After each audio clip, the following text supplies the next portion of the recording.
पर्दाफाश करते हुए बताया कि बच्चे को मारने वाला कोई तांत्रिक नहीं है, बल्कि इन्हीं के खानदान का एक नाबालिग लड़का है।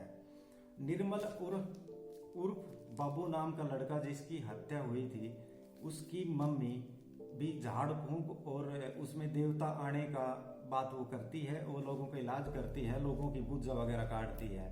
तथा उसी खानदान का एक और नाबालिग लड़का जो पहले बहुत बीमार रहता। दोस्तों स्वागत है वीडियो में, और ये रही आज की महत्वपूर्ण लोकल न्यूज अपडेट्स।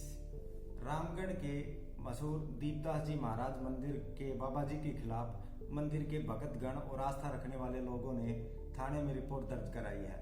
लोगों ने रिपोर्ट में कहा है कि पिछले 10 साल से रामदास नामक बाबा जी इस मंदिर में रह रहे हैं, लेकिन पिछले 5 महीनों से बाबा जी बहुत ही अनैतिक और गंदी हरकतें कर रहे हैं। वो मंदिर में दर्शन के लिए आने वाली महिलाओं के सामने नंगे हो जाते हैं, इसलिए 3 महीनों से महिलाओं ने मंदिर में जाना छोड़ दिया है। इसके अलावा बाबा जी आरती के दौरान भी नशे में पाए गए हैं और आरती के दौरान भी वो नंगे हो जाते हैं। बाबा जी ने अपने नशे की आदत के चलते मंदिर के सभी हरे पेड़ों को काट के बेच दिया है। पुलिस ने इस मामले को गंभीरता से लेते हुए 2 बार मंदिर में रेड की है, लेकिन दोनों ही बार बाबा जी नहीं मिले, मतलब बाबा जी फरार हो गए हैं। आगे बढ़ने से पहले मैं सभी दोस्तों से रिक्वेस्ट करता हूं कि हमारे YouTube चैनल NP अपडेट्स को सब्सक्राइब कीजिए, और अगर आप ये वीडियो फेसबुक पे देख रहे हो तो हमारे पेज को फॉलो कीजिए, लाइक कीजिए, और इस वीडियो को लाइक और शेयर करें। आपकी मदद की हमें बहुत जरूरत है। पिछले 1 सप्ताह में सर्दी बढ़ रही है तथा किसान आंदोलन भी बढ़ रहा है। राजस्थान हरियाणा बॉर्डर शाहजहांपुर पर किसान महापंचायत के अध्यक्ष रामपाल जाट 3 दिन से अनशन पर बैठे हुए हैं। रामपाल जाट ने आज मीडिया से बात करते हुए कहा है कि वो ये अनशन केंद्र सरकार को भगवान द्वारा सद्बुद्धि देने के लिए कर रहे हैं।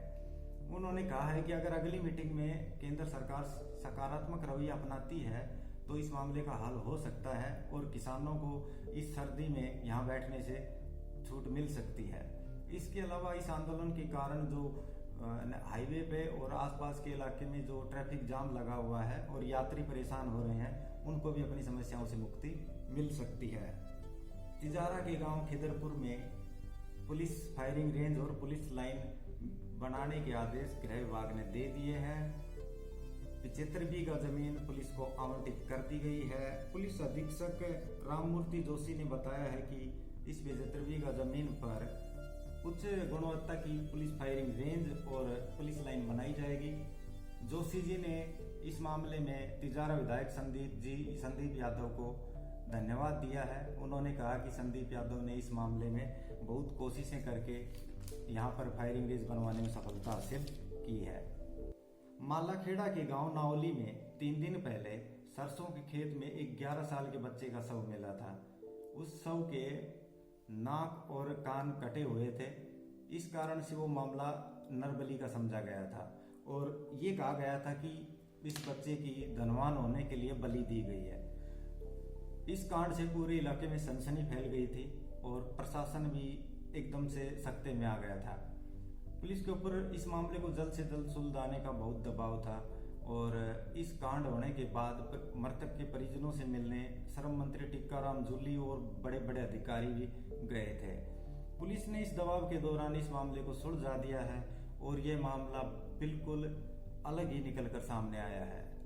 पुलिस अधीक्षक तेजस्विनी गौतम ने इस मामले का पर्दाफाश करते हुए बताया कि बच्चे को मारने वाला कोई तांत्रिक नहीं है, बल्कि इन्हीं के खानदान का एक नाबालिग लड़का है। निर्मल उर्फ बाबू नाम का लड़का जिसकी हत्या हुई थी, उसकी मम्मी भी झाड़ फूंक और उसमें देवता आने का बात वो करती है। वो लोगों का इलाज करती है, लोगों की पूजा वगैरह काटती है। तथा उसी खानदान का एक और नाबालिग लड़का जो पहले बहुत बीमार रहता था, लेकिन वो 2018 के अंदर स्वस्थ हो गया और उसने भी ढोंग किया कि उसके अंदर कोई देवता आता है, और वो भी लोगों की पूजा काटने लग गया और लोगों का इलाज करने लग गया।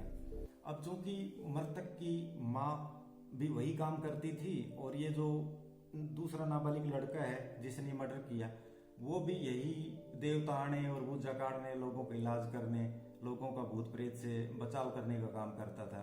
तो इस कारण इन दोनों के अंदर आपस में प्रतिद्वंद्विता थी। इसके अलावा इनका एक और पारिवारिक जमीन विवाद भी था। तो जिस लड़के ने ये मर्डर किया है उस लड़के ने 11 साल के लड़के निर्मल को बोला कि ठाकुर के खेत में कुत्तों ने कुछ मोरों को मार डाला है, चल अपन उसको देखने चलते हैं। तो निर्मल इसके साथ खेतों में चला गया। वहां पर उस हत्यारे ने निर्मल का गला घोंटकर उसकी हत्या कर दी। वहीं कहा गया है कि निर्मल उस लड़के को महाराज ढोंगी महाराज कहकर चिढ़ाता था। तो ये मर्डर गुस्से के अंदर किया गया है। अब वो मर्डर करने के बाद घर आ गया और इसकी डेड बॉडी वहीं खेत में पड़ी रही। तो रात को किसी जानवर ने उसके नाक और कान काट के खा गया। इस कारण ये नरबली का मामला लग रहा था। लेकिन चूंकि अब इस मामले का पर्दाफाश हो गया है और उस नाबालिग को पकड़ लिया है और पुलिस अधीक्षक तेजस्वी गौतम ने कहा है कि इससे अब गांव में शांति का माहौल है।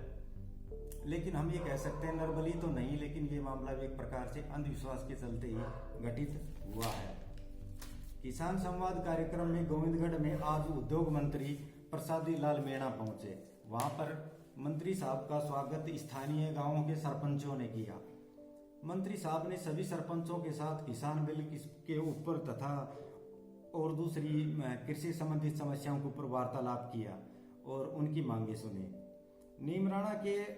नीमराणा में एक फैक्ट्री जो हीरो मोटरसाइकिल की फ्रेम बनाती थी, इसका नाम था हेमा मोटोवे, उसका मालिक कंपनी को ताला लगाकर कंपनी को बंद कर दिया है। इस कारण से कंपनी में काम करने वाले 350 लोग बेरोजगार हो गए हैं। ये लोग भवानी तोप स्थित श्रमिक कार्यालय में शिकायत लेकर पहुंचे। उन्होंने कहा कि पिछले 3 महीनों का कंपनी मालिक ने उनको कोई पेमेंट नहीं किया है। जब कंपनी मालिक से हमने इस बारे में बात की तो कंपनी मालिक ने कहा कि चाहे तुम कुछ भी कर लो, आपको 1 रुपया भी नहीं मिलेगा। अब वहां पर सैकड़ों कर्मचारी आज पहुंचे थे और उन्होंने शिकायत दर्ज करवा दी है। भिवाड़ी में यूपी की एक युवती जो 5 महीने पहले यूपी से भिवाड़ी आई थी, 19 साल की इस युवती को यहाँ पर पृथ्वी यादव नामक लड़के के साथ इसका अफेयर शुरू हो गया। अब युवती 2 महीने की गर्भवती है तथा उस पृथ्वी यादव नाम के लड़के ने युवती से अब शादी करने के लिए मना कर दिया है। इस कारण युवती ने पृथ्वी यादव के खिलाफ रेप और यौन शोषण का मामला दर्ज करा दिया है। और इस प्रदीप यादव की उम्र 22 साल बताई जा रही है तथा इन दोनों में आपस में 37 अफेयर था, लेकिन अब लड़का यौन शोषण के आरोप में गिरफ्तार हो चुका है। किसान आंदोलन के कारण किशनगढ़ से लेकर इधर बानसूर और मुंडावर वगैरह सभी जगह ट्रैफिक का हाल बुरा रहा है और पुलिस अभी भी इस मामले में मशक्कत कर रही है। मुंडावर क्षेत्र में कल रात को काफी पाला पड़ने की बात सामने आई। किसानों ने बताया है कि सरसों की फसल को काफी नुकसान हो गया है। बहरौल विधायक बलजीत यादव देर रात को बिजली विभाग के एक्शन के ऑफिस पहुंच गए और उन्होंने वहां जाकर कड़े शब्दों में एक्शन साहब को कहा है कि इलाके के लोग उनके पास बिजली कटौती की शिकायतें लेकर आ रहे हैं और वो इसको बर्दाश्त नहीं करेंगे। उन्होंने कहा कि कोई ना कोई समाधान निकालो और इस बिजली कटौती मामले को किसी भी तरह से खत्म कराओ। तो ये थी आज की न्यूज़ अपडेट्स। मिलते हैं कल की वीडियो में, तब तक के लिए जय हिंद।